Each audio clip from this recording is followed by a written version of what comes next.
Volt है वह यह स्थिर नहीं रखता है, एक जगह स्टेबल नहीं होता, यानी वोल्ट ड्रॉप होते हैं, कभी अप होते हैं कभी डाउन होते हैं। तो सीलिंग फैन है वो आवाज करता है। और तो चलिए फ्रेंड्स सीखते हैं कि कौन सा जो रेगुलेटर है वो लाइट जाने के बाद इन्वर्टर मोड पर अगर हम चलाते हैं तो पंखा आवाज नहीं करने देगा, यानी कि जो आवाज आती है वो आवाज बंद हो जाएगी। देखिए आपको प्रैक्टिकल सीखना है तभी आपको समझ में आएगा। दोनों फैन रेगुलेटर में से एक फैन रेगुलेटर ऐसा है, अगर वो लगा देते हो तो उससे क्या होगा कि आपका जो पंखा है वो इन्वर्टर मोड पे आवाज नहीं करेगा।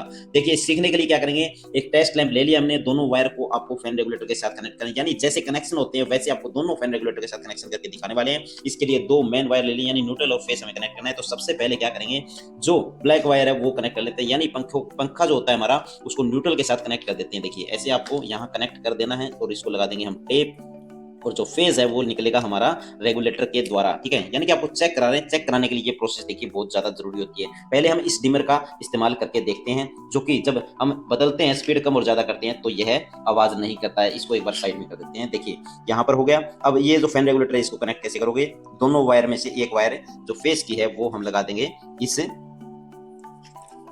फैन रेगुलेटर की एक वायर को लगा देंगे फेस के साथ, और जो दूसरी वायर है इसको लगा देंगे हम यहाँ पर, जो बल्ब है हमारा, जो फैन है हमारा, इसके साथ ऐसे इसको कनेक्ट कर देंगे। ठीक है, और इसको भी टेप लगा देंगे एक बार।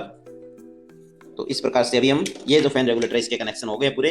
अब हम इसको चेक करते हैं कि ये जब लाइट जाने के बाद कैसे काम करेगा और यह काम कैसे करता है एक्चुअली में, वो आपको चेक करके दिखाते हैं। तो अब हम क्या करेंगे, अब इसको पावर सप्लाई से कनेक्ट कर देते हैं और फिर देखते हैं। देखिए हमारा फैन रेगुलेटर जब काम करता है तो ऐसे काम करता है। देखिए यहाँ पर अभी फुल स्पीड पे पंखा चल रहा है हमारा, और जैसे हम इसको ऐसे घुमाते हैं धीरे धीरे, जो रेगुलेटर होता है इसको एंटी क्लॉकवाइज यानी उल्टा घुमाते हैं, तो हमारा जो पंखा होता है वो ऐसे मीडियम हो जाता है। ये देखिए ऐसे मीडियम हो जाता है, ऐसे मीडियम हो जाता है, ऐसे मीडियम हो जाता है, ऐसे मीडियम हो जाता है, ऐसे बिल्कुल कम स्पीड में ऐसे चलने लग जाता है। लास्ट में अगर हम इसको ऐसे थोड़ा सा और घुमाते हैं तो कट की आवाज आती है और ये जो पंखा है ये हमारा बंद हो जाता है। तो इस प्रकार से ये फैन रेगुलेटर काम करता है दोस्तों। देखिए फुल और कम, यानी तेज और ज्यादा, आप इसको तेज और कम स्पीड इसकी कर सकते हो, कम और ज्यादा इसकी स्पीड आप इससे कर सकते हो। देखिए ठीक है, तो इस प्रकार से ये पंखा जो हमारा कम और ज्यादा करता है, ये वाला फैन रेगुलेटर। लेकिन दोस्तों इससे पता कैसे चला कि हमारा जो पंखा है वो लाइट जाने के बाद आवाज करेगा या नहीं करेगा। ठीक है, तो अभी दूसरा रेगुलेटर का कनेक्शन भी हम कर लेते हैं और फिर आपको जो अंतर है वो बताएंगे आपको।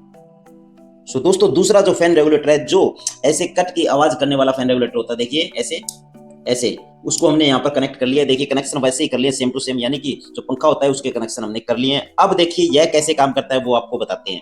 जब हम हमारे इस रेगुलेटर को क्लॉकवाइज घुमाते हैं, देखिए ऐसे सीधा घुमाते हैं तो हमारा जो फैन है वो हल्का चलने लग जाता है। जैसे ही थोड़ा और घुमाते हैं पंखा थोड़ा और तेज चलने लग जाता है, जैसे ही थोड़ा और घुमाते हैं तो पंखा हमारा फुल स्पीड में चलने लग जाता है। ऐसे देखिए ठीक है, तो जैसे जैसे कम करेंगे जो बल्ब है वो कम ग्लो कर रहा है, यानी कि जो पंखा है वो कम स्पीड में चल रहा है। थोड़ा और करेंगे तो और कम स्पीड में चलेगा, थोड़ा सा और करेंगे तो बिल्कुल ही कम हो जाएगा, स्पीड बिल्कुल ही कम हो जाएगी उसकी। तो इस प्रकार से ये फैन रेगुलेटर काम करता है। लेकिन दोस्तों जो आपने टाइटल और वीडियो के थंबनेल के हिसाब से जब देखा था कि हमने लिखा था कि ये जो पंखा है ये आवाज करता है इन्वर्टर बोर्ड पर आने के बाद, तो दोस्तों इसमें आपने देखा होगा जो पहले हमने जो ये लगाया था रेगुलेटर, उसमें क्या हुआ था कि जो ये पंखा है ये स्पीड इसकी उतनी कम नहीं हुई थी जितनी हमने यहाँ पर की है, ये आपने देखा होगा। और इसमें एक बात और भी है दोस्तों, इस डिमर में इसमें क्या होता है कि जब हम इसको करते हैं जैसे, तो जो फ्लक्चुएशन है, जो वोल्ट है वह यह स्थिर नहीं रखता है, यह हल्के हल्के, जब आपने देखा होगा कि जो एसी करंट होता है वो दोस्तों फ्लो करता है ऐसे हिलते हुए, यानी एक तो डायरेक्ट करंट होता है, एक एसी करंट होता है, अल्टरनेटिव करंट, वो दोस्तों एक जगह स्टेबल नहीं होता, यानी वोल्ट ड्रॉप होते हैं, कभी अप होते हैं कभी डाउन होते हैं। तो उस हिसाब से यह पंखा क्या होता है कि वोल्ट अप और डाउन करता है। ठीक है, तो इस हिसाब से जो हमारा सीलिंग फैन है वो आवाज करता है। और इसमें क्या होता है, इसमें यह वोल्ट को स्टेबल रखता है, क्योंकि यह अंदर से इसमें ऐसा सर्किट लगा होता है कि यह वोल्ट को एकदम स्थिर रखेगा, कहीं पर भी वोल्टेज को मूव नहीं होने देगा। तो पंखा हमारा लाइट जाने के बाद भी जो है वो आवाज नहीं करने देगा। तो ये जो रेगुलेटर है दोस्तों स्टेप टाइप वाला, ये रेगुलेटर आपके पंखे में इन्वर्टर मोड पर आने के बाद भी आवाज नहीं होने देगा, मेरा यह दावा है। अगर आपको कुछ लगता है इसके बारे में, आपने ऐसा रेगुलेटर लगाया है या नहीं लगाया है, आवाज कर रहा है इसका लगाने के बाद भी, तो आप वो कमेंट करके जरूर बताना हमें, तब हम इसका भी आपको एक परमानेंट सॉल्यूशन और दे देंगे। तो ये जो वीडियो है ये हमने बनाई है केवल आपको बताने के लिए कि दोनों फैन रेगुलेटर में से कौन सा फैन रेगुलेटर जो है वो बेस्ट है, और जो है वो आवाज कौन सा नहीं करता है लाइट जाने के बाद, वो हमने आज की वीडियो में आपको बताया है। वीडियो पसंद आए तो वीडियो को लाइक और शेयर जरूर कीजिएगा, चैनल पर नए सब्सक्राइब जरूर कर लेना। मिलते हैं एक और वीडियो में बहुत ही जल्द, तब तक के लिए धन्यवाद। जय हिंद, जय भारत।